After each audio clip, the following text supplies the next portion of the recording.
Então vamos abrir nossas Bíblias no livro de Gênesis, no capítulo 3, nos versículos 11 e 12. Livro de Gênesis, capítulo 3, versículos 11 e 12. Nós começamos algumas semanas atrás uma série de 3 mensagens a respeito de não transferir culpa ou responsabilidade. E a gente mexeu nisso em 3 níveis. Vamos voltar de novo no texto. Versículo 11 e 12 de Gênesis. Perguntou-lhe Deus está falando com Adão: quem te fez saber que estavas nu? Comeste da árvore que te ordenei que não comesses? Então disse o homem: a mulher que me deste por esposa, ela me deu da árvore e eu comi. Então, nós temos o relato do primeiro pecado na Bíblia, o primeiro confronto de Deus com o homem, e já de cara, logo na primeira vez, a gente encontra o que parece ser um perfil que vai se repetindo ao longo da história. Alguém que não assume a culpa do seu erro e que quer transferir, a culpa e a responsabilidade. A primeira coisa que Adão faz é culpar a Deus. O pastor, ele não está culpando a mulher, não. Ele diz: a mulher que tu me deste. Em outras palavras, se o Senhor não tivesse me dado essa bendita mulher, nada disso teria acontecido. Então, antes mesmo de culpar a mulher, Adão culpa a Deus. Em segundo lugar, meio que embutido na mesma declaração, ele está dizendo que foi a mulher, não foi ele. Interessante que no versículo 14, no 13, disse o Senhor Deus à mulher: que é isso que fizeste? Respondeu a mulher: a serpente me enganou e eu comi. Eva já arruma outra desculpa: não foi Deus nem os outros, foi o cão, culpa do diabo. E talvez essas sejam as 3 maiores direções em que a gente aponta o canhão, para tirar e transferir nossas culpas e responsabilidades. Ou a culpa é de Deus, ou a culpa é dos outros, ou a culpa é do diabo. Normalmente, a gente não quer enxergar e tratar das questões a partir da nossa própria responsabilidade. Algumas semanas atrás iniciamos essa série, compartilhamos uma palavra, para quem não ouviu, está lá no site, chamado Não Culpe a Deus. Hoje eu quero dar continuidade e pregar a segunda mensagem da série, chamada Não Culpe aos Outros. E semana que vem, se Deus permitir, eu vou terminar falando sobre não culpe o diabo. Não que eu queira ser advogado do diabo, irmãos? Não estou aqui para defender ele, não. Mas a gente precisa entender um aspecto importante dessa questão de se assumir responsabilidades. Tem uma frase muito interessante de um camarada chamado Eric Hoffer, eu acho que talvez seja assim, pronuncie seu nome, Hoffer. É de jogar limpo é não culpar os demais por nossos erros. Toda vez que o homem assume a responsabilidade daquilo que fez, ele se permite, em primeiro lugar, ser tratado e trabalhado por Deus. Porque Deus não faz nada na vida de ninguém que não admite a necessidade de um toque específico da parte dele. Se eu não sou culpado, se eu não fiz nada de errado, então Deus não tem nada para fazer ou para tratar comigo também. Por exemplo, quando Jesus diz os sãos não precisam de médico, lá no Evangelho de Marcos, é um dos que mencionam isso, ele, ao mencionar-se a si mesmo como médico, obviamente ele estava falando de si como salvador. Então, ao falar do doente, ele está falando do pecador. Mas o interessante é ele usar a palavra os sãos. Porque se o doente é o pecador, supostamente o são é alguém que não está numa condição de pecado. E o que a palavra de Deus afirma lá no livro de Salmos, é repetido, enfatizado, no Novo Testamento, é que não há justo nenhum sequer. Aos olhos de Deus não havia um único homem são a partir dessa alegoria que Jesus está usando. Logo, quando ele diz os sãos não precisam de médico, ele não está dizendo que existe gente sã de verdade. Mas que quem não se reconhece doente, o médico não pode fazer nada por ele. Quando o profeta Isaías diz: eu sou um homem de lábios impuros e habito no meio de um povo de impuros lábios, Deus pega uma brasa do altar e tosta a boca do profeta. Porque Deus só pode agir naquela área da minha vida que eu admito a minha culpa, que eu reconheço a minha necessidade dele. Quando o homem passa a transferir ele não apenas se isenta de responsabilidades que lhe pertencem, mas, em primeiro lugar, ele fecha uma porta para a própria ação de Deus na vida dele. Não importa para quem a gente está transferindo. A partir do momento que a gente deixa de reconhecer a nossa responsabilidade, nós estamos impedindo a ação de Deus. E essa atitude tem nos levado a uma série de outros problemas.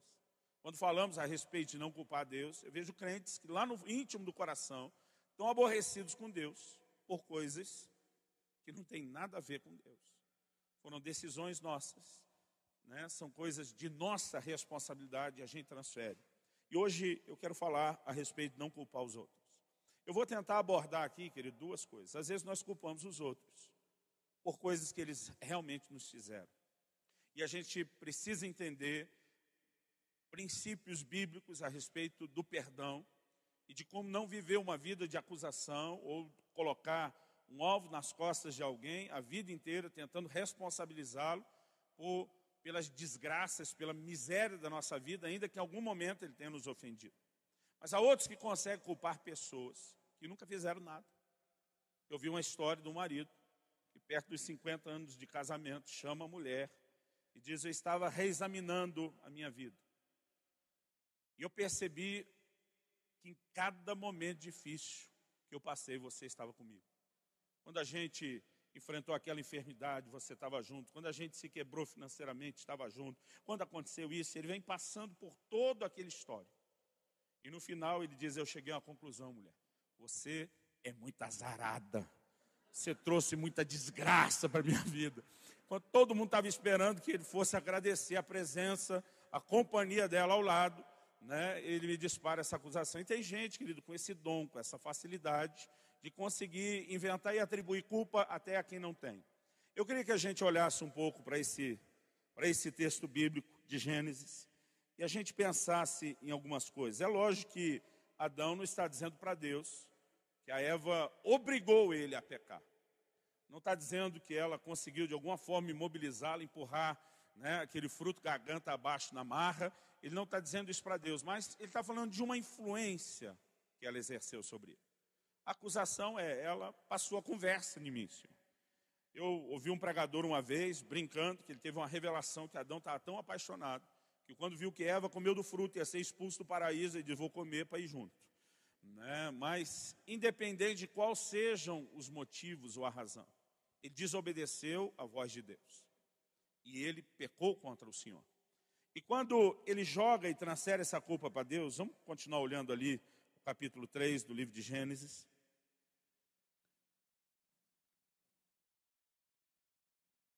Deus começa a falar com cada uma das 3 pessoas envolvidas na história.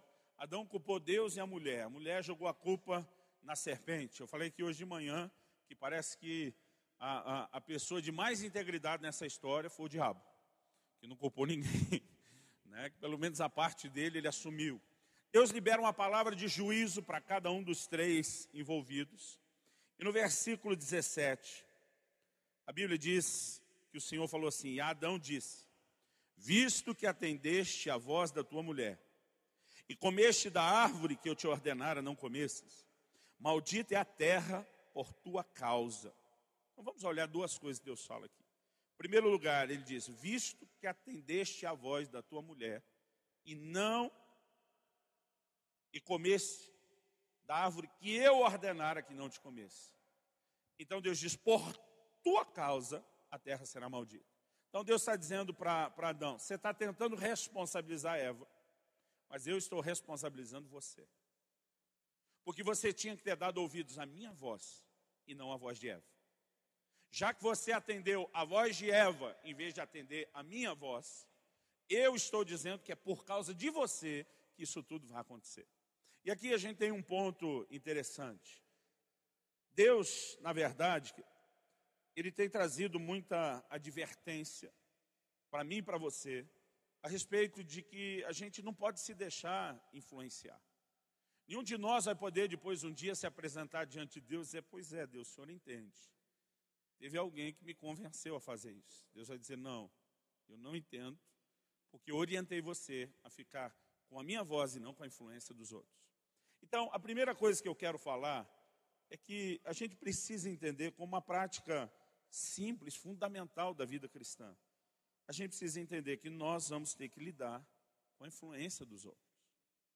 Há pessoas que podem nos convencer a fazer algo errado, talvez tentando pintar um quadro de como aquilo é atrativo.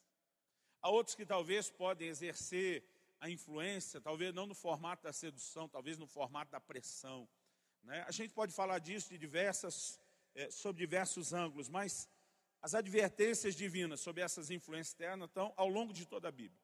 Eu quero ler só alguns textos. Abra comigo em Provérbios, capítulo 1. E nós vamos ler do versículo 10 ao 19.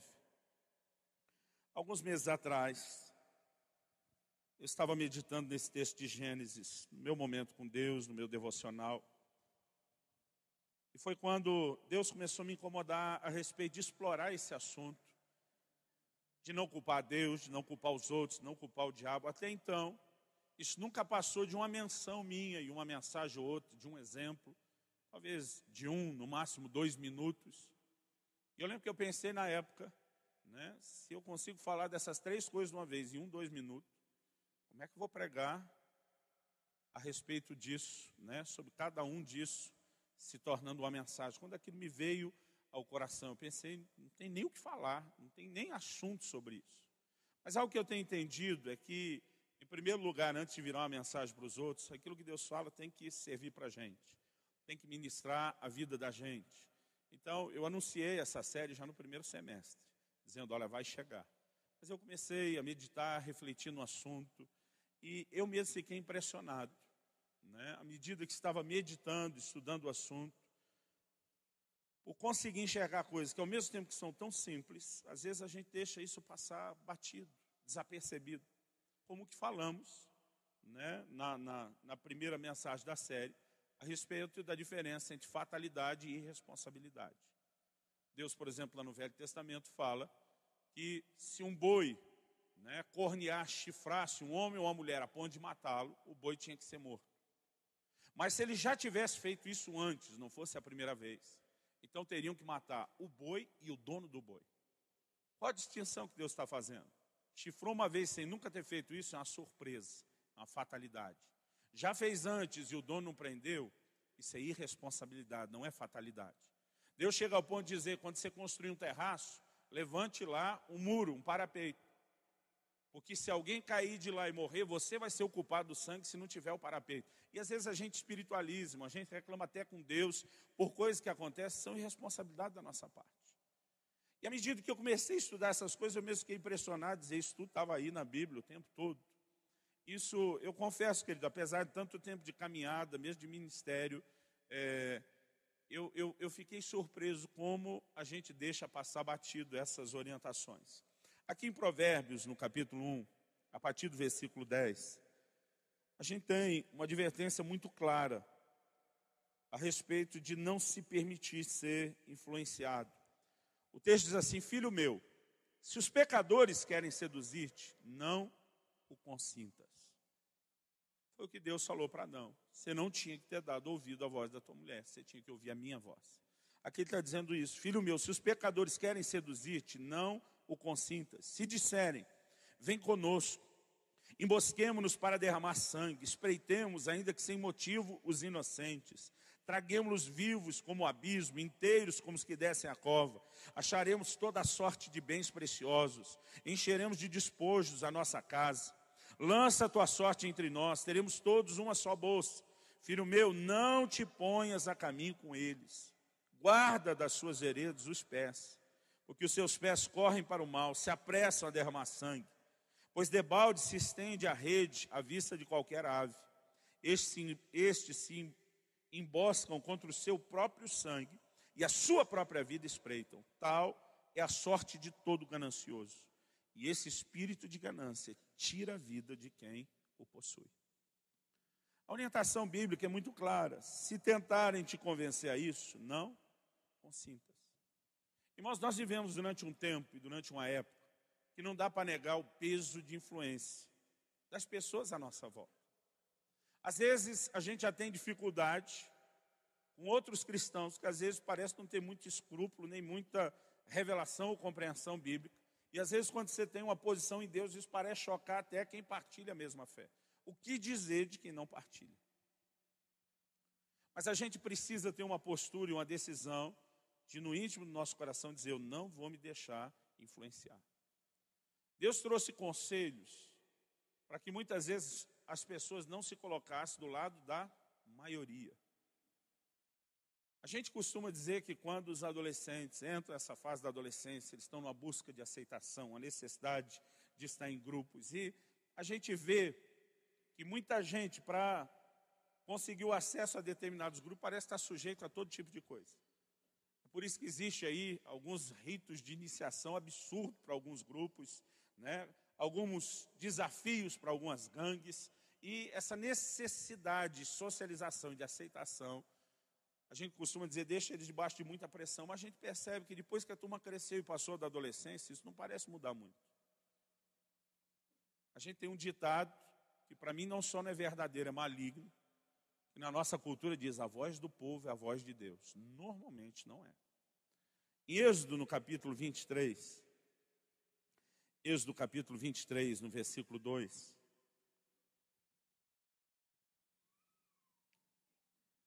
Deus traz uma orientação também muito específica a respeito disso. E diz assim, não seguirás a multidão para fazeres o mal, nem deporás numa demanda, inclinando-te para a maioria, para torcer o direito. A NVI, a Nova Versão Internacional, traduziu esse texto assim, não acompanhe a maioria para fazer o mal. Depois diz, não perverta a justiça para apoiar a maioria. Deus já está dizendo, mesmo que a maioria se posicione contrária à minha palavra, você não vai seguir com eles. Você precisa se posicionar. Você pode dizer amém? E muitas vezes, a gente vai desprezando conselhos tão claros, tão práticos. E depois, quando a coisa aperta, a gente quer transferir responsabilidade. Deus, o tempo todo aconselha, não se exponha a ponto de permitir que alguém te convença a se afastar de mim. Em 1 Coríntios, no capítulo 15, versículo 33. 1 Coríntios, no capítulo 15, no versículo 33. A palavra de Deus faz outra afirmação, e eu me lembro de ter crescido ouvindo isso já desde pequeno, que tudo que você precisa para estragar uma caixa de laranja é uma laranja podre, só. Se tiver uma, bastou. Então, normalmente, a gente fala aí do poder de influência da maioria. Mas, querido, às vezes, até quando a gente está andando com os que são minoria, a gente pode se deixar ser exposto. E nesse texto de 1 Coríntios 15, 33, a Bíblia diz assim, não vos enganeis. As más conversações corrompem os bons costumes. A NVI traduziu isso assim, as más companhias corrompem os bons costumes. Então, quer a gente fale da companhia, do convívio, quer a gente fala das conversações que acontecem com as companhias. A Bíblia diz que você passou a andar perto de determinadas pessoas, você está comprometendo seriamente, né, a sua própria posição de integridade. E eu creio que a nossa decisão, ela precisa começar, antes de mais nada, né, como algo no íntimo, dentro de nós, onde a gente diga para a gente mesmo, eu não vou me permitir ser influenciado. Querido, Deus chamou a gente para ser influência, não para ser influenciado nesse mundo. É a gente que tem que ser sal, é a gente que tem que ser luz, é a gente que tem que fazer diferença. Você pode dizer amém? Esqueci de contratar aquela meia dúzia de irmão que ia ficar dando amém, glória a Deus. Mas se tiver algum voluntário que queira me ajudar. No capítulo 5 de 1 Coríntios, vamos voltar um pouquinho. A Bíblia fala a respeito de relacionamentos que nós devemos evitar. 1 Coríntios capítulo 5, versículo 9. Do 9 ao 11, vamos ler. Paulo diz assim, já em carta vos escrevi, que não vos associasseis com os impuros. Então aqui está falando da associação. Versículo 10, refiro-me com isso, não propriamente aos impuros desse mundo, ou aos avarentos, ou roubadores, ou idólatras, pois nesse caso tereis que sair do mundo.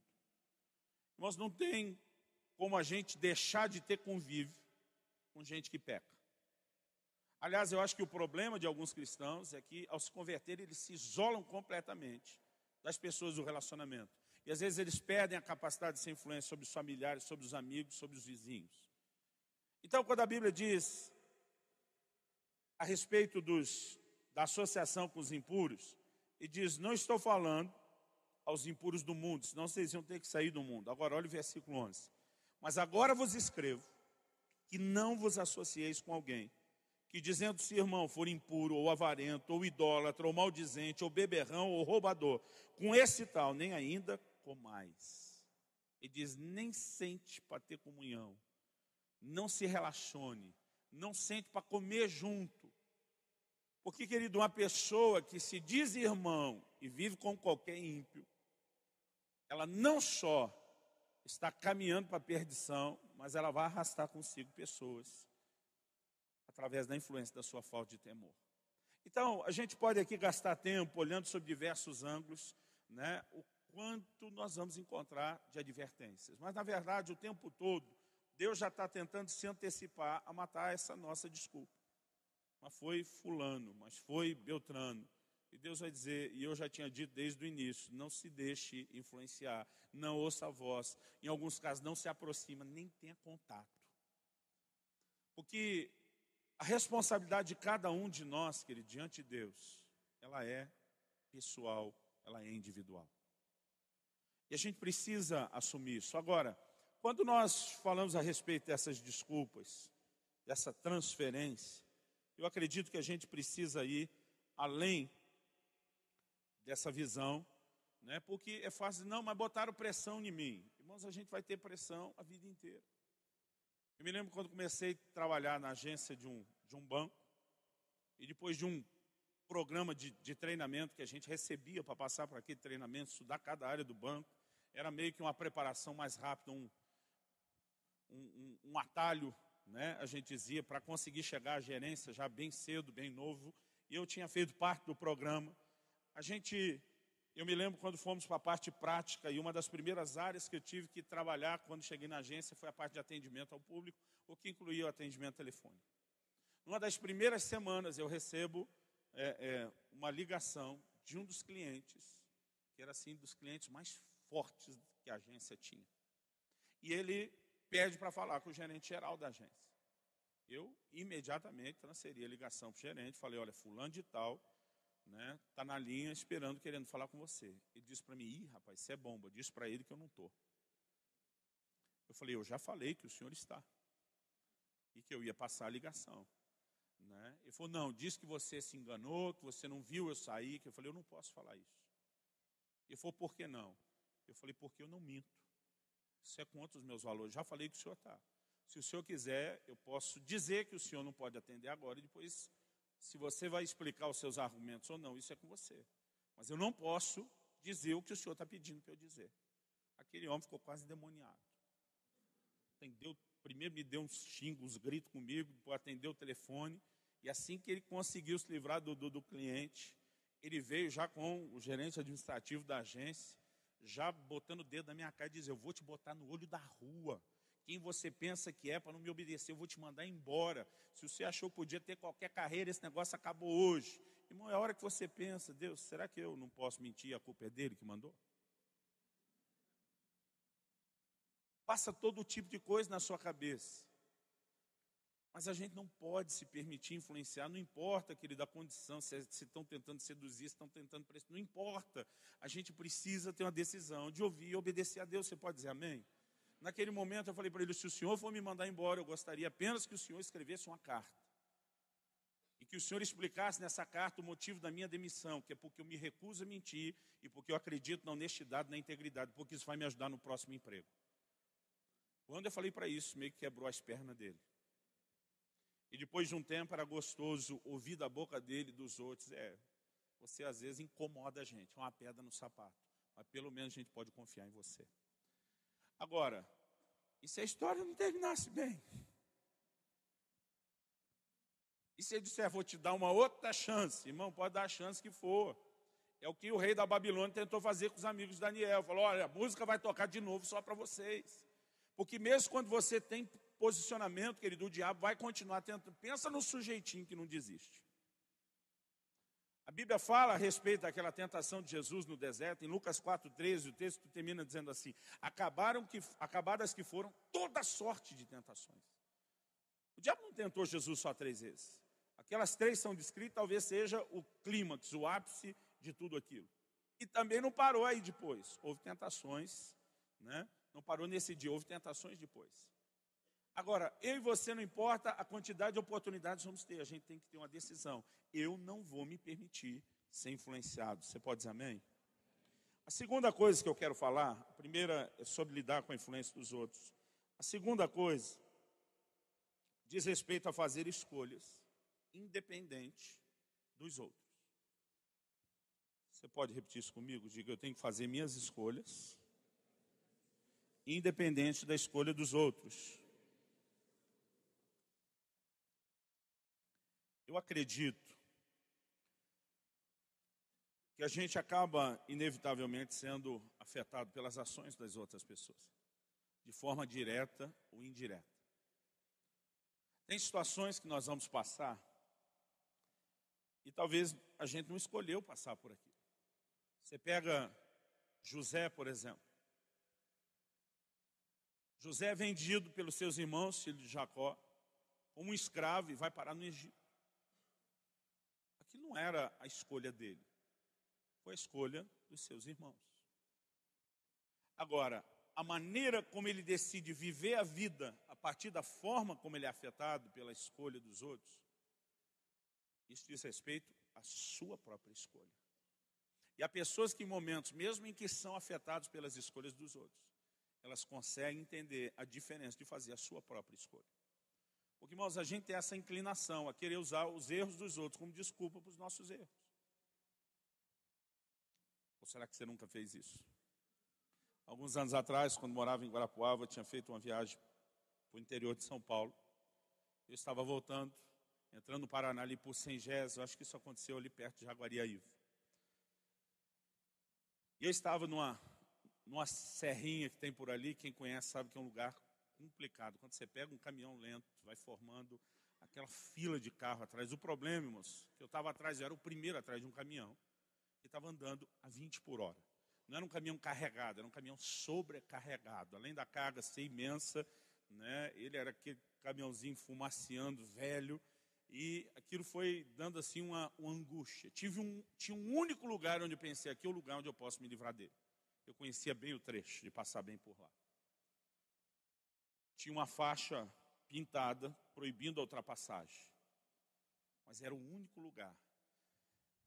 Era o topo assim de uma subida com uma curva para a direita. Tinha um único lugar dessa subida, que é quando a gente conseguia enxergar a rodovia inteira do lado de lá. E deu para perceber que não vinha nenhum carro do lado de lá. Existia um outro fator complicado para quem faz ultrapassagem naquele lugar, que era logo depois da curva, um posto à esquerda. Então, às vezes, a pessoa tem a visão de que não vem ninguém de cá, mas esquece, tem carro saindo do posto.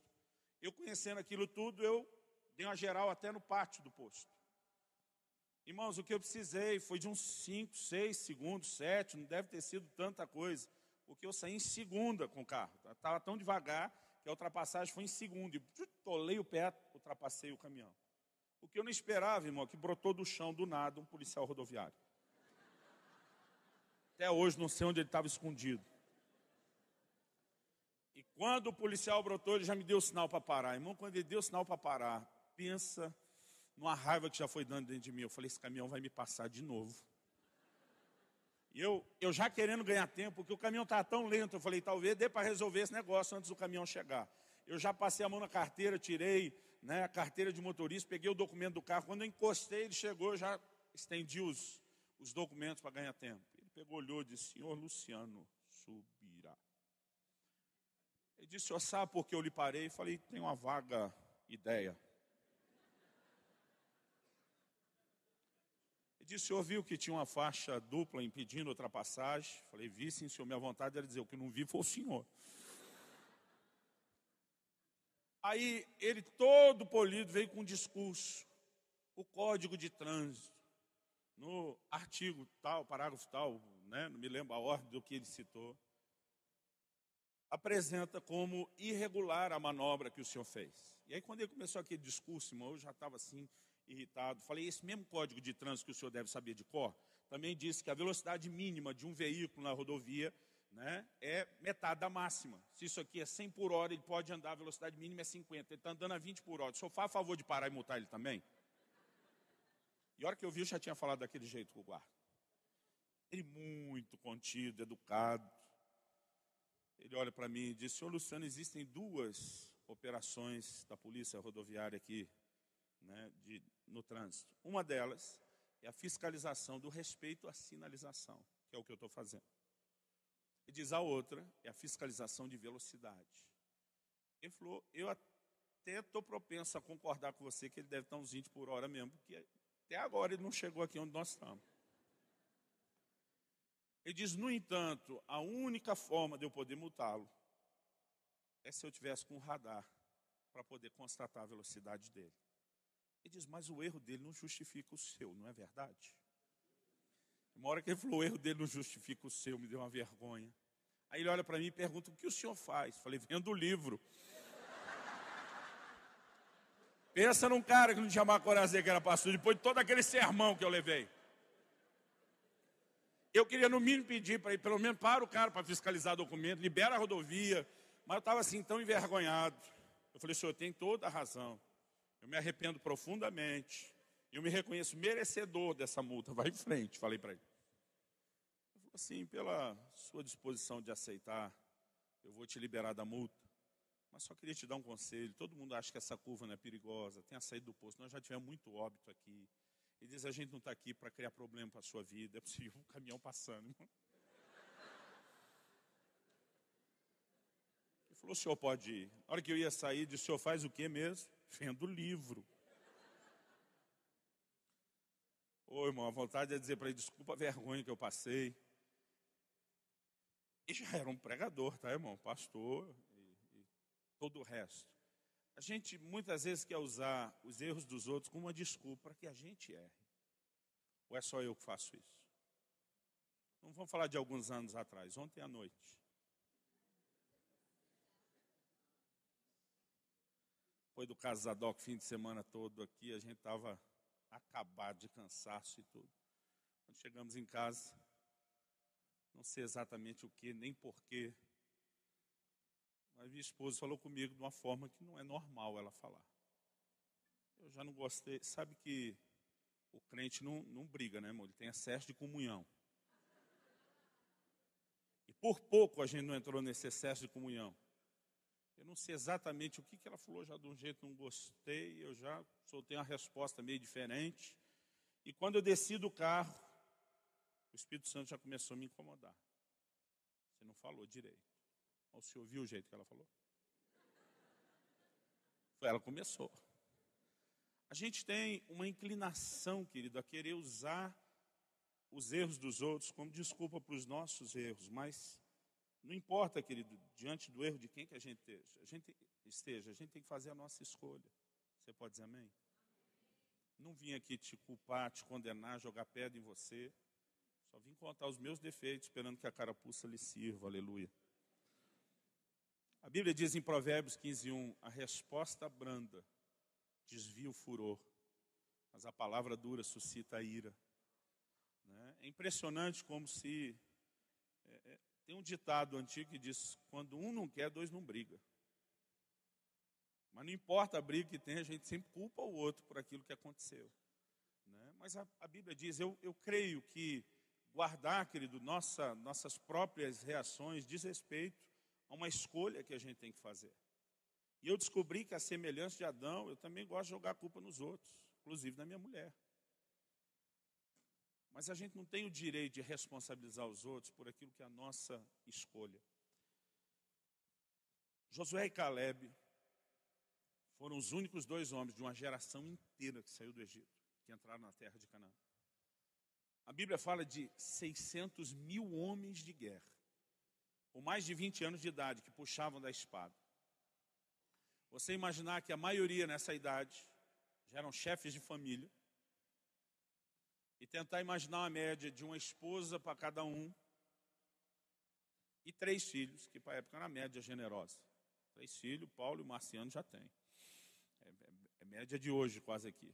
Acho que o presbitério tem 2,5 a média. Então vamos dar assim, uma mulher, que para aquela época, irmãos, uma mulher era outra gentileza na estatística, né? E 3 filhos. Se você multiplicar os 600 mil homens de guerra por famílias de 5, então a gente tem talvez aí 3 milhões de pessoas. Vamos tentar cortar um pouco e ficar com 2 milhões para não exagerar. É a população inteira de Curitiba. Agora, dessa gente toda que saiu, só 2 entraram na terra prometida, Josué e Calebe. Porque quando os 12 espias voltam, ele, Josué e Calebe, são 2 dos espias que foram, mas os outros 10 voltam com um relatório negativo. Eles começam a dizer, olha, a terra é boa, é verdade, mas tem gigantes. Eles habitam em cidades fortificadas. As cidades fortificadas estão em cima dos montes. E no fim eles vão desanimando a geração inteira. É como se eles dissessem, a terra é boa, mas não é para nós subir. E aquela geração inteira se revolta contra eles. Mas Josué e Calebe, que eles ficaram firmes. E diz, a terra é nossa. O Senhor vai estar conosco. Eles começam a dizer, nós vamos consumir o inimigo como pão. Não vamos temê-los. Irmãos, o povo falou em apedrejá-los. Porque ninguém conseguia concordar com eles. Mas mesmo sob esse risco, os 2 se posicionaram em relação àquilo que Deus havia dito. De repente, Deus também se posiciona e diz, vocês 2 são os únicos que vão entrar na terra prometida. E de uma geração inteira, só esses 2 entraram. Interessante, irmãos, é que nem Moisés entrou. Agora, a história de Moisés já é um pouco diferente. Em Números 20, a gente lê Deus dizendo para Moisés, fala a rocha, ela vai dar água. Moisés foi e feriu, apesar da ordem de Deus ter sido muito clara, que era para falar e não ferir. Aí o Senhor disse para ele, porque você feriu a rocha, em vez de falar. Porque você deixou de me honrar, de me glorificar diante do povo, você e Arão não vão entrar na terra prometida. É nesse momento que a distinção acontece para Moisés. Agora, sabe o que é interessante? É que Moisés responsabiliza o povo de Israel pelo fato dele não entrar na terra. Abre comigo em Deuteronômio, capítulo 1, versículo 37. E dá até um alívio, irmão, saber que outro homem de Deus já jogou a culpa nos outros também. Deuteronômio, capítulo 1, versículo 37. Também contra mim, se você olhar os versículos anteriores, está falando, né, a respeito de como o Senhor se indignou contra aquela geração, dizendo que vocês não vão entrar na terra, mas como Deus fez uma promessa, né, especificamente sobre Calebe, né, Josué já meio que era o cara que ia conduzir, liderar o povo, mas Calebe recebe uma palavra específica. Então ele diz no versículo 37, depois de falar porque aquela geração inteira não ia entrar. Ele diz assim, também contra mim se indignou o Senhor por causa de vós, dizendo, também tu lá não entrarás. Né? A NVI diz, por causa de vocês o Senhor irou-se contra mim. Por causa de vocês é a palavra comum, querido, independente das traduções. Em momento nenhum você vai achar na Bíblia que Moisés deixou de entrar por causa do povo. Ele deixou de entrar por causa do que ele fez. Agora, talvez a gente possa até olhar e reconhecer que Moisés meio que perdeu a paciência por causa deles. E ainda que Moisés queira responsabilizar quem tirou ele do sério, não é a forma como Deus trata. Deus está dizendo, é por sua própria culpa, é por sua própria causa que você não vai entrar. E quando eu fico olhando, pensando, meditando nesses textos bíblicos, a única coisa, querido, que para mim fica muito clara, é que nós temos que fazer as nossas escolhas, independente dos outros. Não podemos usar ninguém como desculpa para nada. Nós temos que fazer a escolha correta diante do Senhor, independente dos outros. Você pode dizer amém? Mas pastor, quando Josué e Calebe levantaram e falaram em jogar pedra, que joguem pedra. O importante, querido, é estar bem na fita com Deus, não com os outros. Paulo disse, se eu quisesse agradar os homens, não seria servo de Cristo. Ele diz, por acaso estou buscando a aprovação dos homens? Ele diz, eu quero a aprovação de Deus. Você pensar isso é muito mais inteligente. E a gente precisa caminhar firme e decidido a isso. Você pode dizer amém? Em terceiro e último lugar, para encerrarmos, eu quero falar sobre 3 coisas e fazer um misto disso aqui. Eu quero falar sobre as injustiças, sobre o perdão e sobre a soberania de Deus. Porque no assunto de culpar os outros e transferir responsabilidade, a gente tem muitas situações, querido, onde a gente pode falar do que os outros fizeram e realmente eles fizeram. Eu creio que, porque a gente não vive sozinho nesse planeta, é lógico que a gente vai ser afetado pela ação dos outros. Você pode estar fazendo tudo certo na rodovia e do outro lado está vindo um motorista bêbado no carro. E as ações de outros vão nos afetar. Agora, algumas delas podem ser ações acidentais, outras podem ser intencionais. O que Caim fez com Abel foi intencional, não foi acidental. Ele fica com ciúme, ele fica com inveja. Pensa num problema sério, querido, essa questão da comparação. Ele não aceita o sucesso de Abel, ele responsabiliza interior, talvez inconscientemente, que o seu fracasso tem a ver, na verdade, com o sucesso do outro e diz, vou eliminar a concorrência. E muitas vezes é difícil, querido, a gente olhar e imaginar que porque você fez as coisas direito, você vai ser, talvez, promovido lá para a glória mais cedo. Ali foi uma ação intencional. Mas às vezes as pessoas nos ferem, de alguma forma, talvez não fisicamente, mas nos ferem, de forma acidental. Às vezes na boa vontade. Deixa eu te dar um exemplo bíblico disso. Segundo livro de Samuel, capítulo 4, no versículo 4. A Bíblia fala de um camarada, que era filho de Jonatas, neto de Saul, chamado Mefibosete. E o versículo diz assim,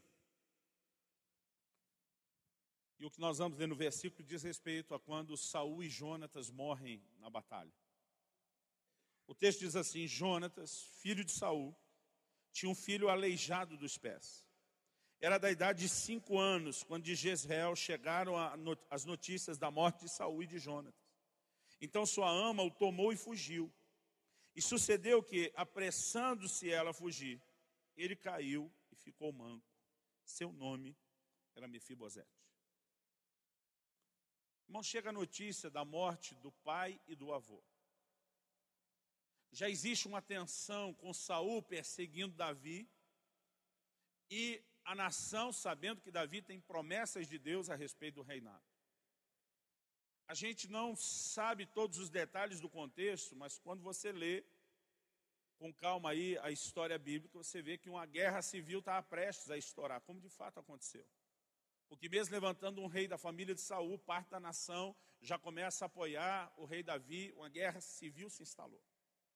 Eu creio que essa mulher percebe a confusão que está vindo e chegando quando as notícias chegaram. Ela, na maior das boas intenções, quer salvar o menino. E ela pega esse menino para se mandar fugir, sumir com ele e escondê-lo, porque quer queira, quer não. Não era o primeiro na linha de sucessão, mas era um dos herdeiros do trono. E na boa tentativa de ajudar, ela derruba o menino. Eu não sei exatamente como foi esse tombo. Eu fico pensando, uma criança de 5 anos só cair do colo de alguém, talvez não seja suficiente para quebrar os 2 pés dessa forma. Eu não sei se ela montou num cavalo, derrubou o menino do cavalo, não sei se ela estava correndo de um lugar mais alto, mas ela derrubou o menino. Tinha só 5 anos de idade. Eles não tinham os ortopedistas, as facilidades cirúrgicas que nós temos. Resultado, o menino ficou aleijado. Isso afetou o resto da sua vida. Eu não sei como Mefibosete relacionava com a ideia do que essa criada lhe fez. Mas a Bíblia justifica que ela estava na maior das boas intenções. O fato é que a minha e a sua vida pode ser afetada pelos outros, independente das motivações. E a gente precisa aprender como se relacionar com questões como essa, porque Deus não apenas ensina, Ele insiste com tamanha intensidade na questão do perdão, que a gente precisa entender essa importância e levar isso a sério. Durante muito tempo, para mim, a ideia de perdão, querido, soava como algo muito injusto. Você dizia a Deus, então, alguém vem, faz o que quer contra mim, E apesar de toda a injustiça, de toda a dor que ele me causou, eu só deixo para lá. Às vezes eu dizia para Deus, parece que você está mais do lado do opressor do que do oprimido. Porque o oprimido, depois de tudo isso, ainda tem que perdoar o opressor. Isso parece quase uma promoção ao ato errado dele. E durante muito tempo essa ideia me incomodava. Incomodava eu imaginar que Davi e Urias iam dividir o mesmo céu. Eu dizia para Deus, tinha que ter um subcéu para Davi. Ele não podia estar lá com Urias. Mas o nosso problema, querido, é que a gente imagina o perdão como se Deus estivesse trabalhando contra a gente. Quando, na verdade, Deus está trabalhando a favor da gente. Quando Ele está dizendo, se te bater na face e virar outra, se obrigar a caminhar uma milha, caminha a segunda. Quando Ele diz, se te pedir a capa, entrega a túnica junto. Em todos esses momentos, querido, Deus não está pensando no seu opressor. Até porque em outros momentos da Bíblia, quando a Bíblia fala sobre pagar o mal com o bem, a Bíblia diz que você vai botar brasa de fogo na cabeça do outro. Eu não sei você, mas me parece que essa brasa de fogo não é só uma coisa boa. Então eu não acho que Deus só está defendendo o outro lado. Eu acho que antes de mais nada, Deus está tentando poupar o nosso coração. Talvez você já tenha sofrido, querido, a miséria do que quer que essa pessoa fez contra você, já trouxe dor e sofrimento. E às vezes você ainda acumula o fato dele ter te ferido, a decisão de carregar dentro de você a amargura contra ele por ter te ferido. Então, além da injustiça que você já sofreu, você ainda traz mais desgraça para dentro da sua alma, amargando esse veneno interior do ressentimento. Eu acredito que uma das coisas que a gente tem que pensar a respeito do perdão, e me perdoe se eu estou tentando te dar uma visão carnal, egoísta, mas eu sei que quando a gente está falando com gente do mesmo tipo funciona. É um bom motivo para você perdoar, querido, é pensar em você mesmo. Alguém diz com muita propriedade que o ressentimento é mais ou menos como você tomar um pouco de veneno todo dia, esperando que quem te feriu é que morra. Mas você que está se matando. E a primeira coisa que a gente precisa entender é entrar num lugar em Deus, onde, ainda que alguém de fato tenha feito algo contra a gente. Já não estou mais falando aqui de algo como Adão, que está culpando Eva pelo seu pecado. Estou falando até aquele de culpar os outros pelo pecado deles mesmos. Por coisas que de fato fizeram contra nós. Até em relação a isso, Deus não quer que a gente caminhe com essa atitude, com esse espírito de acusação e de condenação. No livro de Isaías, quando Deus está falando, olha, você quer que o jejum de vocês funcione? Abre comigo Isaías 58. Isaías capítulo 58.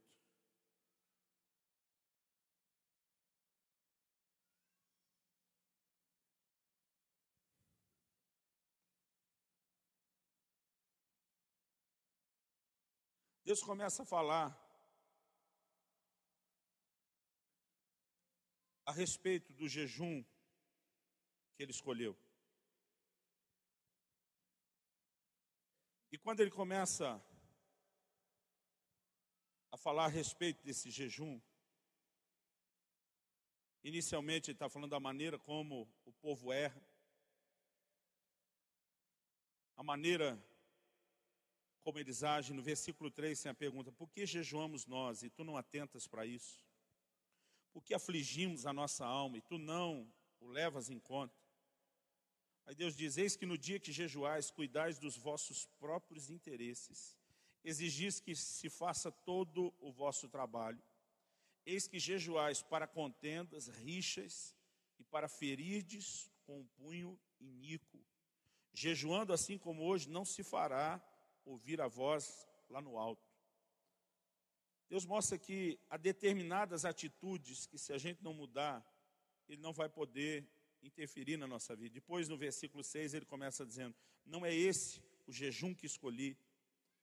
Aí ele começa a dizer, desfaça as ataduras da servidão, deixe livre os oprimidos, despedace todo o jugo, repartas o pão com o faminto, recolha em casa os pobres, abrigados, se vires o nu, cubra, e não te escondas do teu semelhante. Deus diz, então romperá a tua luz como a alva, a tua cura brotará sem detença, a tua justiça irá diante de ti, a glória do Senhor será a tua retaguarda. Então clamarás, e o Senhor te responderá.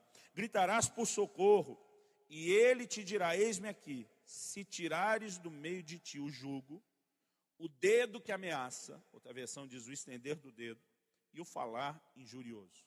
impressionante como a Bíblia fala de questões de relacionamento, atrapalhando a nossa relação com Deus e o mover de Deus. Ele está dizendo, se não decidirmos mexer nas rixas, nas brigas, nas disputas, a nossa voz não vai ser ouvida. E depois ele diz, olha, sua voz vai ser ouvida se tirar do meio de vocês o dedo que ameaça. Irmãos, essa coisa de culparmos e condenarmos os outros. Tem muita gente que decidiu colocar um alvo nas costas de alguém e vai passar o resto da vida atribuindo a ele a razão das suas desgraças. Mas a gente precisa aprender a ter uma atitude interior de perdão. Ninguém vai dizer amém? A gente precisa aprender a ter essa atitude interior de perdão. De dizer, eu não vou viver responsabilizando os outros por causa daquilo que eu estou vivendo.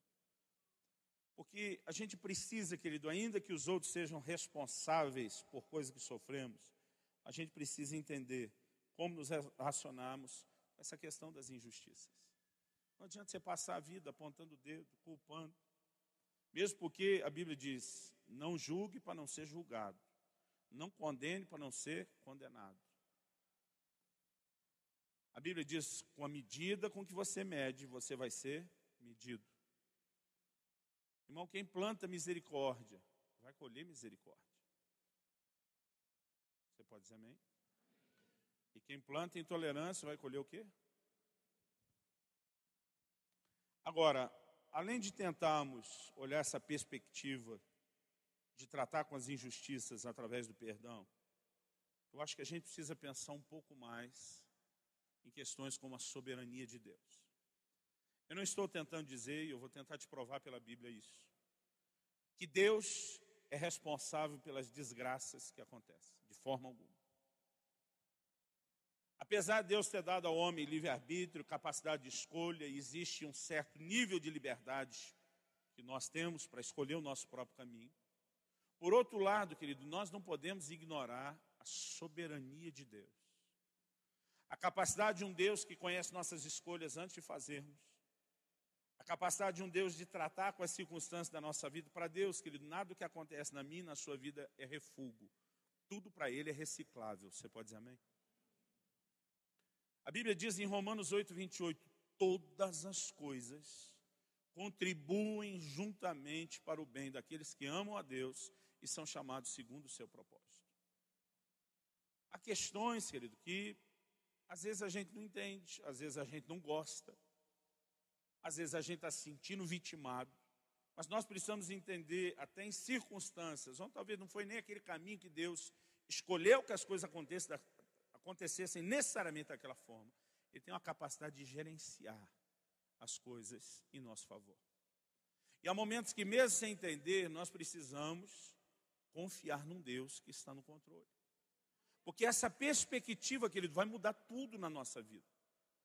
Quando você não tem a perspectiva do Deus soberano no governo da sua vida, então você está agindo como se o seu destino fosse determinado pelos outros. E é lógico que isso é revoltante. Porque as atitudes dos outros contra a minha vida estão afetando, afinal de contas, o meu destino. Agora, quando eu consigo crer num Deus que está governando a minha vida, e eu consigo entender que o meu destino não está na mão das pessoas que tentam me ferir, mas na mão desse Deus, a perspectiva muda completamente. E quando a perspectiva muda, querido, até a sua condição emocional de se relacionar com a vida e com quem te feriu vai mudar. Vamos pensar um pouco no tal do José, que intencionalmente foi perseguido pelos seus irmãos. Cá entre nós, irmãos, eu acho que José tem sua parcela de culpa. Eu acho que a gente trata ele com mais inocência do que deveria. Eu não sei quantos de vocês cresceram relacionando com irmãos dentro de casa. Mas se eu fosse irmão de um José, que ficasse vindo contar a história, Deus me deu um sonho que eu vou governar sobre vocês. No outro dia, Deus me deu outro sonho que vocês vão se curvar diante de mim. Irmão, ainda mais o menininho caçula da família, protegido, mimado pelo pai, que já gerava uma situação complexa no coração dos irmãos. Eu ia ser um dos que ia fazer o bullying mesmo. Agora, a gente tem que pensar que o erro de um não justifica o do outro, e o que ele fez não era para tanto. Então, seus irmãos realmente passaram da conta. Ele é vendido como... Durante muito tempo eu li a Bíblia, E eu ficava pensando, José é uma criatura muito passiva. Passou por tudo isso. E parece que nada abala José. Né? Parece que o emocional dele é um negocinho tão regulado. Mas quando você vai lendo os textos bíblicos, querido, você vai descobrindo pistas aqui e acolá de que a situação não foi assim tão pouco traumática como a gente acha. Na verdade, há uma conversa dos seus irmãos depois que ele se revela a eles, onde eles reconhecem. Eles se lembram. Lembra que ele com choro, com pranto, com grito pedia para a gente não fazer isso. E aí, ao longo da história, você vai enxergando nas entrelinhas, obviamente, o desespero que aquilo foi. O menino tinha 17 anos de idade. Foi arrancado da casa de um pai que realmente o amava. Irmão, a culpa era mais de Jacó, como pai, ter feito diferença do que de José. Agora, José era um menino que era suprido e tinha uma relação paterna ótima. Ele foi arrancado de tudo isso. Ele não foi só violentado nas suas emoções em perder o relacionamento com a família, ele foi traído pelos seus irmãos. Aí ele é vendido como escravo. Ele faz de tudo para superar, para dar a volta por cima. E por fidelidade a Deus, ele agora sai da condição de escravo para a condição de preso, vai para a cadeia. Porque não quis ir para a cama com a mulher do seu senhor. E ele fazendo de tudo para honrar Deus e o próprio Senhor, porque o Senhor ouviu só a história da mulher, manda ele para a prisão. Irmãos, quando você vê José na prisão, você percebe no discurso dele, vamos lá, Gênesis 40. Gênesis capítulo 40. Você vê ele vivendo um momento de uma perspectiva um pouco diferente. No versículo 15, 14 e 15. Ele revela para o copeiro do rei que ele seria solto da prisão, seria de novo restituído ao seu cargo, voltaria a ter um lugar de influência diante do faraó. E quando ele tem a revelação de que o cara vai voltar a estar diante do faraó, numa posição de honra, José vê uma oportunidade. Ele diz assim no versículo 14, porém, lembra-te de mim, quando tudo te correr bem. Diz, já que eu estou sendo o canal de Deus para encher seu coração de esperança, quando você sair daqui, pelo amor de Deus, me ajuda. Lembra-te de mim e rogo-te que sejas bondoso para comigo. Faças menção de mim a Faraó e me faça sair dessa casa, dessa cadeia. E de você é a minha esperança. Aí ele começa a explicar com o cara, versículo 15. Porque de fato fui roubado da terra dos hebreus. Aqui nada fiz para que me pusessem nessa masmorra. Ele diz, já fui injustiçado lá, sendo roubado da casa dos meus pais, da terra dos meus pais. Ele diz, depois estou aqui como escravo e sem merecer, venho parar nessa prisão. Nesse momento ele está dizendo, cara, não está desse jeito, mas na tradução da Bíblia, na linguagem de hoje do pastor Luciano Subirá, diz, cara, pelo amor de Deus, me ajuda a sair daqui. E esse momento, quando você olha, querido, José está com uma perspectiva. Interessante, que em 3 dias acontece tudo aquilo com o copeiro. E a Bíblia diz assim, e o copeiro não se lembrou de José. Irmãos, a menos que esse camarada tivesse um problema sério de amnésia, não tem como esquecer uma coisa dessa. Você está na cadeia dos oficiais do faraó. O fato de ter ido o copeiro e o padeiro, um que cuidava da bebida, o outro da comida, me faz imaginar, pressupor, a Bíblia não é clara sobre isso, que cogitou-se uma conspiração para envenenar o rei e tirar sua vida. Qual a expectativa dos dois que estão presos? Sendo culpado ou não, não importa. Estamos lascados. Aí alguém vem te dar uma palavra de esperança. Porque a Bíblia diz que José viu que eles estavam abatidos quando tiveram o sonho. Aí diz, cara, você vai sair daqui, vai dar tudo certo. Aí diz, na hora que você sair, lembra de mim, te abençoei, tá bom? Agora é a sua vez. Irmão, não consigo imaginar eu passar por isso e esquecer o que aconteceu. Mas a Bíblia diz, o copeiro se esqueceu de José. Vou te dizer o que eu penso. O próprio Deus deve ter permitido que a memória do copeiro fosse sabotada. Irmãos, quando eu e você estamos nos movendo debaixo de perspectiva errada, tentando fazer a coisa acontecer do nosso jeito normalmente, a gente não só não vai a lugar nenhum, mas parece que é que nem aquele cara na areia movediça. Quanto mais perneia para sair, pior fica. Até que chega um momento onde as coisas mudam. E lá na frente, José entende as coisas sob outra perspectiva. Em Gênesis, no capítulo 45, vá comigo para lá, para o capítulo 45. Gênesis 45. Do versículo 5 até o 8, ele fala com seus irmãos: agora, pois, não vos entristeçais, nem vos irriteis contra vós mesmos por me haverdes vendido para aqui. Porque para a conservação da vida, Deus me enviou adiante de vós. Sua Bíblia também diz que foi Deus. Versículo 6, porque já houve 2 anos de fome na terra, ainda restam 5 anos em que não haverá lavoura nem colheita. 7, Deus me enviou adiante de vós, de novo aqui Deus, para conservar a vossa sucessão na terra, para vos preservar a vida por um grande livramento. 8, assim não fostes vós que me enviaste para cá, e sim Deus, que me pôs por pai de Faraó, senhor de toda a sua casa e governador em toda a terra do Egito. Irmão, José, não está aqui dizendo para os seus irmãos: olha, vocês não têm culpa nenhuma, viu? Foi Deus que fez vocês fazer aquilo comigo. Não é isso que ele está dizendo. Vai comigo para Gênesis 50, 20, isso fica melhor explicado, lá no capítulo 50 e no verso 20. José, falando de novo com seus irmãos, num outro momento, depois da morte de seu pai, ele diz assim: vós, na verdade, intentastes o mal contra mim. Ele está dizendo, foi maldade de vocês mesmos. Porém, Deus o tornou em bem, para fazer, como vedes agora, que se conserve muita gente em vida. Ele diz, não temais. Qual era o medo deles? Jacó cuidou da gente, não retalhou a gente enquanto o pai estava vivo. Agora que o pai morreu, não vai ver a desgraça da família, nós estamos lascados. Esse era o medo deles. Ele diz, não temais.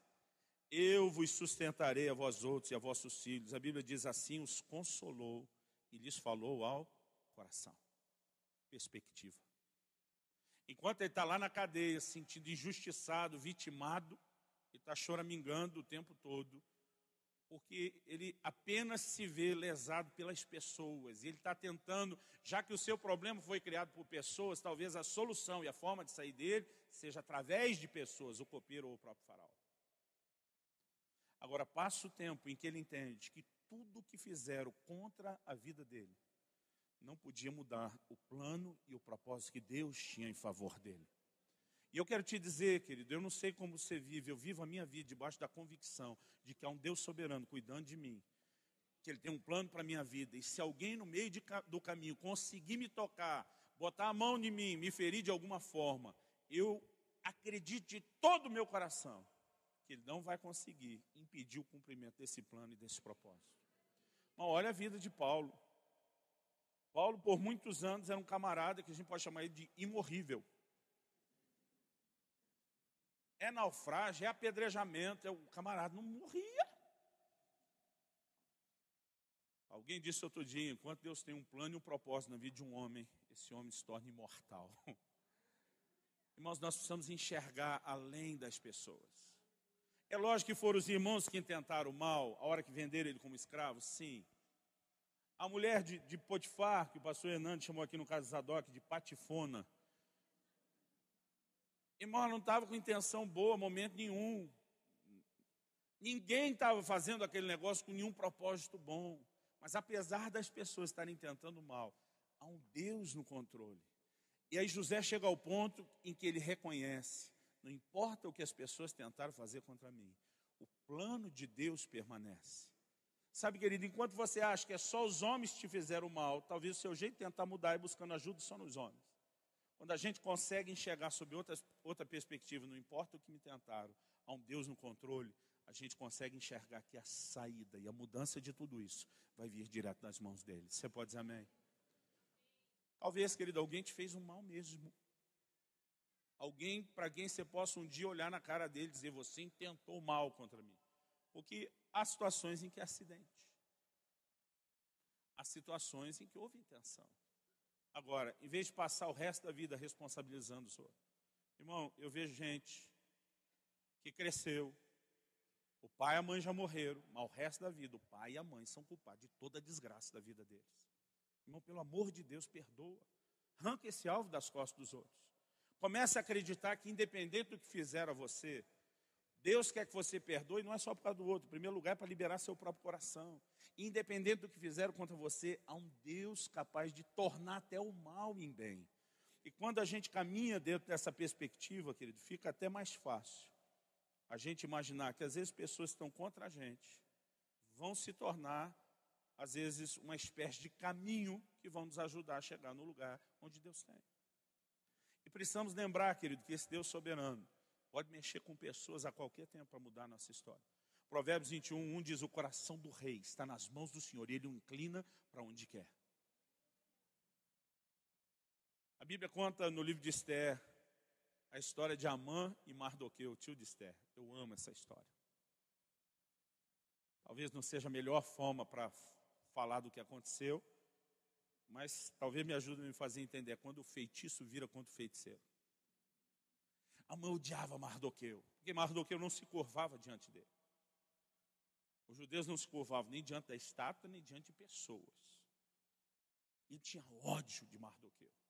E quando ele estava com a posição bem alta, elevada na corte, ele faz uma forca. Ele quer enforcar Mardoqueu. E ele quer chegar no rei e dizer: se eu tenho alguma moral com você, algum respeito, eu quero que você me conceda esse favor. Só que, irmão, na noite antes de Amã chegar, o rei perdeu o sono. E não creio que perdeu o sono porque tomou muito café. Existe um Deus soberano. Você pode dizer amém? O rei não consegue dormir, ele precisa se entreter, não tem internet, tem televisão, não tem nada disso. Ele pede para alguém: por favor, leia para mim uma das crônicas do reino. E um camarada vai lá na estante onde está guardado, imaginando talvez a escolha dele, não um anjo empurrando o braço dele no lugar certo, e ele pega um dos rolos. Ele abre talvez achando que está fazendo aleatoriamente. E ele começa a ler para o rei a respeito de um tal de Mardoqueu, que tomou conhecimento, o livro de Esther narra isso antes, de uma conspiração para tirar a vida do rei. Ele consegue avisar o rei e seus oficiais a tempo da conspiração ser abortada. Ele disse: esse cara salvou minha vida, foi. Vem no registro, o que fizeram para recompensar ele? O cara que está lendo, fizeram nada. Irmão, na noite antes de Amã entrar para pedir a cabeça do Mardoqueu, o rei não dorme. O rei descobre o que Mardoqueu fez. Além da dívida emocional, ele descobre que ninguém fez nada para retribuir. E ele acorda decidido a recompensar o Mardoqueu. E entra Amã. Quando Amã entra, o rei pergunta: o que o rei deve fazer a um servo dele que ele quer honrar? O cabeçudo Amã, achando que o negócio era com ele, que ele que dava, tem que colocar aí com as roupas do rei, o cavalo do rei, pegar um dos melhores oficiais do rei, passar aí puxando pela cidade, dizer para todo mundo: esse é o homem a quem o rei quer agradar. E ele já mandou pegar um dos melhores oficiais, irmão, para já derrubar a concorrência. Dizer: eu vou ser promovido, e o outro que está na cola aí me puxando é humilhado, né, tendo que sair proclamando isso. Aí ele recebe a notícia bombástica: eu quero que você faça isso com o Mardoqueu. O Mardoqueu, irmão, que está entrando para pedir a cabeça do cara. A Bíblia diz que ele se sentiu tão humilhado, porque todo mundo sabia que ele era inimigo de Mardoqueu, que ele mesmo foi se enforcar na forca que ele preparou para o Mardoqueu. Querido, até um certo ponto as pessoas conseguem produzir um nível de mal e dano na minha e na sua vida? Sim. Mas há um Deus soberano que estabelece determinados limites, que continua no controle. E nós precisamos, querido, mesmo, já não estou falando mais de como Adão, você jogar a culpa no outro quando é sua. Até quando é do outro mesmo. A gente precisa aprender a tirar esse alvo e dizer: eu não vou viver apontando o dedo para ninguém, culpando ninguém, condenando ninguém. Eu vou perdoar, eu vou abençoar, eu vou usar de misericórdia, e eu vou confiar num Deus que está no governo da minha vida. Porque enquanto você passar a vida, querido, culpando e responsabilizando os outros pelas suas misérias, você com isso está dizendo que o destino da sua vida está na mão das pessoas, na mão de Deus. Enquanto você acredita que o seu destino está na mão das pessoas, elas vão continuar controlando a sua vida, elas vão continuar governando o seu próprio destino. A partir do momento que você se coloca numa posição superior a essa e diz: eu perdoo, porque por mais que você tente o mal contra mim, você não vai impedir o governo e o plano de Deus. Você não só que ele está num lugar onde eles não te ferem mais, mas você entrou num lugar em Deus, onde Deus está dizendo: então agora eu continuo no governo e eu vou levar a sua vida para o lugar onde você deveria estar. Aleluia. Vamos ficar em pé para parecer que está acabando.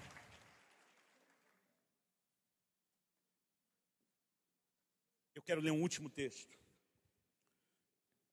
E nós encerramos com ele. Quero só concluir essa ideia. No livro de Romanos, no capítulo 14, do versículo 10 ao 12. Romanos, capítulo 14, do versículo 10 ao 12. A pergunta bíblica é a seguinte: tu, porém, por que julgas teu irmão? E tu, por que desprezas o teu? Pois todos compareceremos perante o tribunal de Deus. Fala para alguém ao seu lado, fala todos, quer dizer todos, inclusive eu e você. A Bíblia diz, todos compareceremos perante o tribunal de Deus.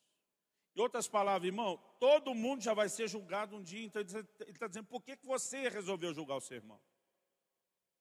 Abre mão do julgamento. Vai ter um julgamento justo um dia. E não precisa ser eu e você julgando ninguém, desprezando ninguém. Agora, irmão, você ia julgar e desprezar alguém que te fez o bem o tempo todo? Então a Bíblia está falando de que irmão que a gente julga e despreza? Daquele que só procurou te promover na vida? Claro que não. Ele diz, vai ter um tribunal. Como está escrito, por minha vida, diz o Senhor, versículo 11. Diante de mim se dobrará todo o joelho e toda língua dará louvores a Deus. 12. Assim, pois, cada um de nós dará contas de si mesmo a Deus. Cada um de nós, sem exceção, vai dar conta de quem? De si mesmo.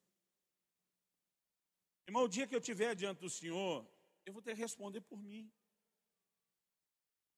Não é o momento onde você chega diante de Deus e diz, pois é, mas você ouviu Adão falando que Eva não ajudou.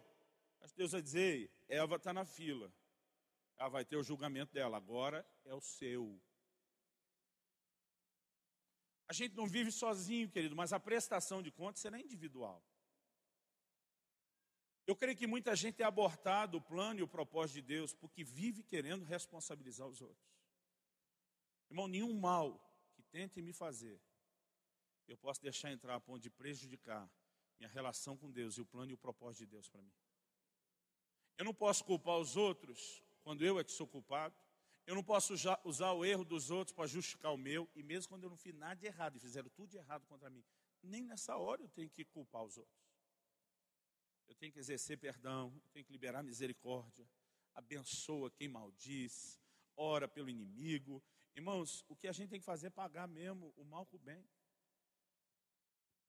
Porque a partir do momento que a gente não trata as pessoas como responsáveis pela nossa situação, e a gente consegue enxergar que o responsável pelo nosso governo, nosso destino é Deus, é Ele que vai estabelecer esse caminho. Irmão, quando você der a volta por cima, não vai ser para dizer que quem não te ajudou na prova, agora também não vai.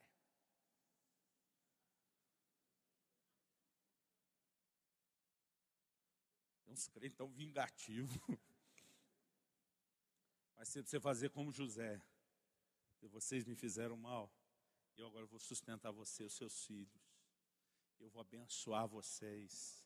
Eu vou ensinar como é que se vive essa vida com Deus. Eu quero te desafiar, querido, a parar de responsabilizar os outros pelo que é responsabilidade sua. Eu quero te desafiar, em segundo lugar, a não justificar os seus erros por causa dos erros dos outros. Em terceiro lugar, até quando você não fez nada de errado e os outros é que fizeram contra você, perdoar. E olhar além dessa ótica só da injustiça que te fizeram. Olhar enxergando que é um Deus soberano, que tem o poder de usar até o que intentaram contra você em seu favor. E quando a gente consegue caminhar dessa forma, eu quero te dizer, biblicamente falando, é impossível você não ver o governo de Deus e o plano de Deus se estabelecendo na sua vida.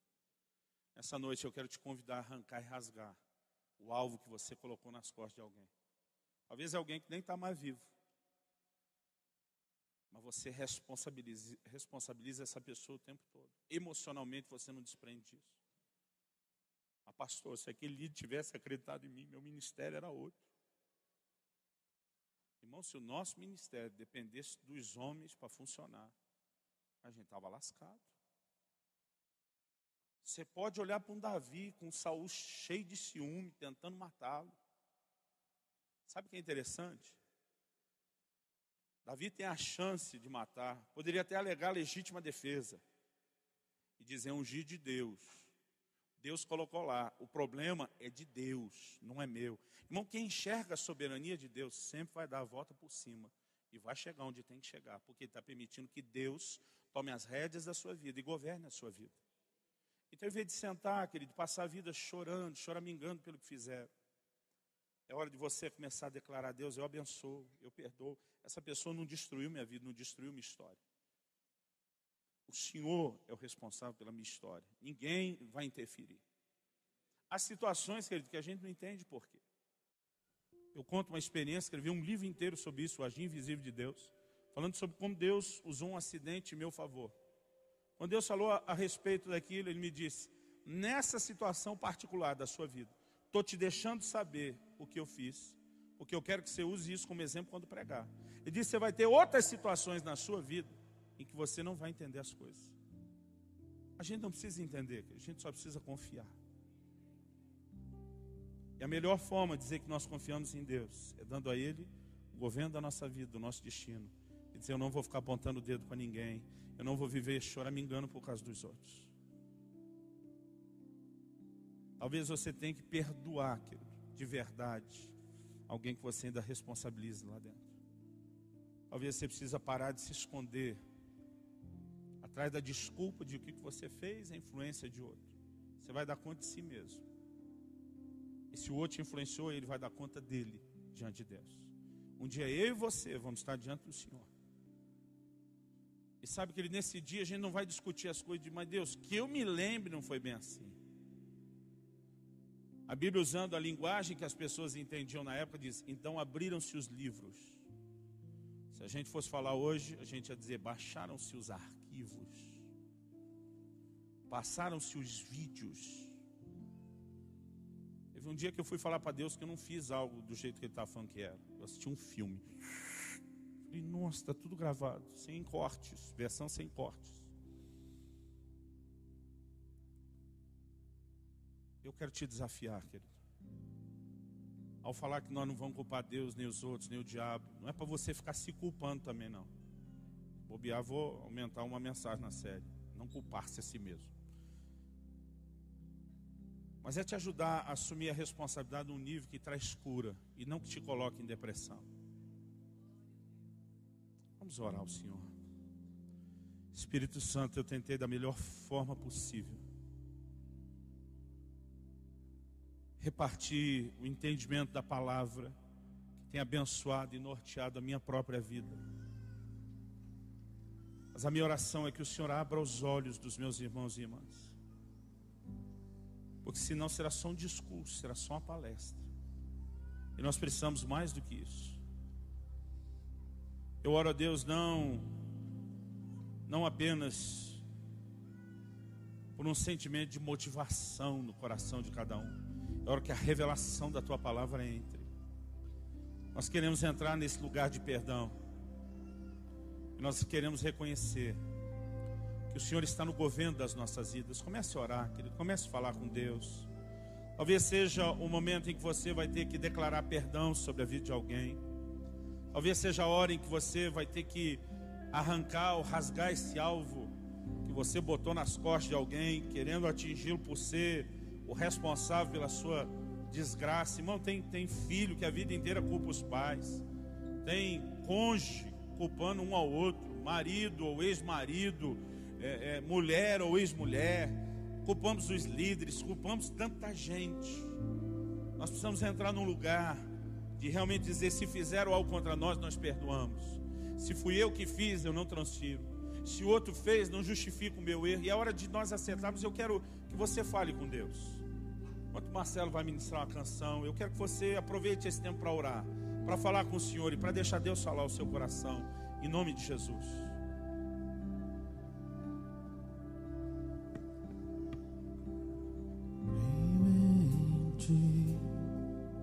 Descanso em Ti.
procuro mais.